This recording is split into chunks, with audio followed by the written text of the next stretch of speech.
Guys আসসালামু আলাইকুম, কেমন আছেন সবাই? আশা করি গাইস সবাই ভালো আছেন। তো গাইস আজকের ভিডিওটিতে আমি আপনাদেরকে এরকম একটা অটোমেটিক বাবল তৈরি মেশিন বানিয়ে দেখাবো। তো আজকের ভিডিও আপনারা না টেনে পুরো ভিডিওটি দেখতে থাকুন।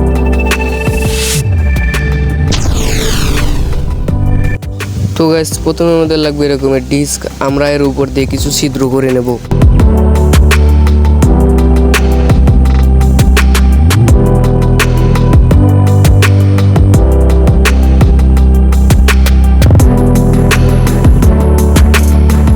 ছিদ্র করা হয়ে গেলে আমরা এর উপরের ধারগুলোকে ইন্ডিকেটরের সাহায্যে কেটে নেব।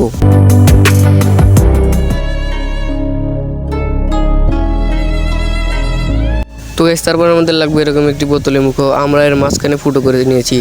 এটাকে আমরা এই ডিস্কের উপরে এই জায়গায় আঠা দিয়ে আটকিয়ে দেব।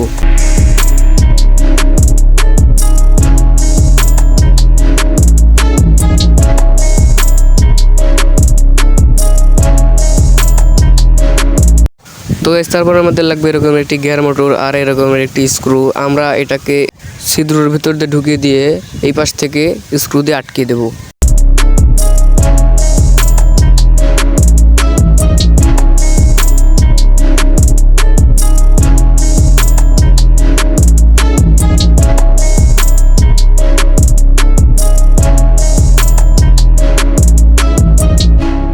তো তারপর আমরা নিয়েছি এরকমের একটি কার্ডবোর্ডের টুকরো। আমাদের লাগবে এরকমের কিছু কাঠের টুকরো আর লাগবে এরকমের একটি বোতল।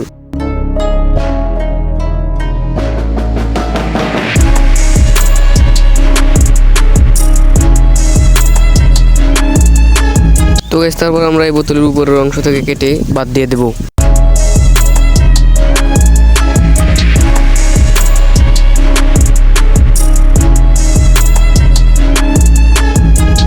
কাটা হয়ে গেলে আমরা বোতলটাকে এই জায়গায় আঠা দিয়ে আটকিয়ে দেব।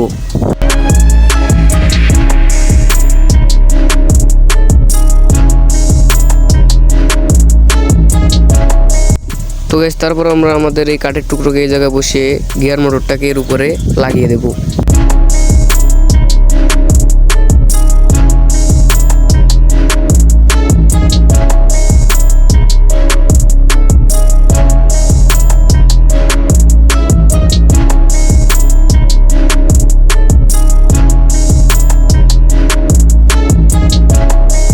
তো গাইস তারপর আমরা আরেকটি কাটার অংশকে এই জায়গায় বসিয়ে দেব।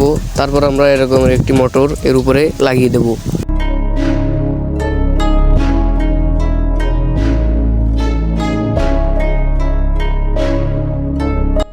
তারপর আমরা সব লাল তার আর কালো তারগুলোকে আলাদা করে নেব।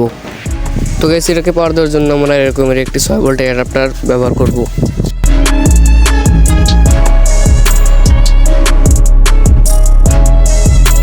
তো দেখতে পাচ্ছেন প্লাগ দেওয়ার সাথে সাথে কিন্তু এটা ঘুরছে। তো তারপর আমাদের লাগবে এরকমের কিছু পরিমাণ পানি আর লাগবে এরকমের শ্যাম্পু। আমরা এই শ্যাম্পুগুলোকে কেটে কেটে এই বোতলের ভিতরে ঢেলে নেব।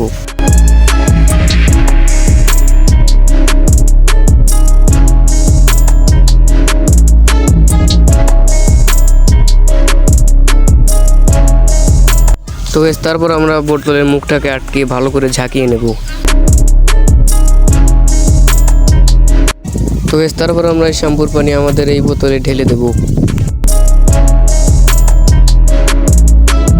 তো তারপর প্লাগ দেওয়ার সাথে সাথে কিন্তু এটা চলা শুরু হয়ে যাবে।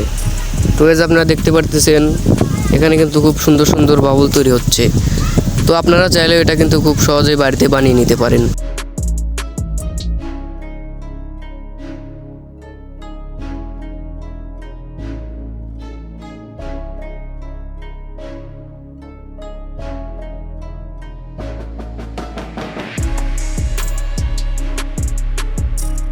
তো গাইস দেখতেই পারতেছেন এটা কিন্তু খুব সুন্দরভাবে কাজ করতেছে।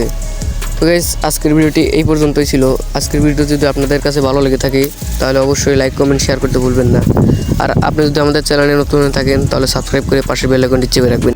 তো গাইস দেখা হচ্ছে আগামী কোনো নতুন ভিডিওতে। ততক্ষণ পর্যন্ত ভালো থাকবেন, সুস্থ থাকবেন। আল্লাহ হাফেজ।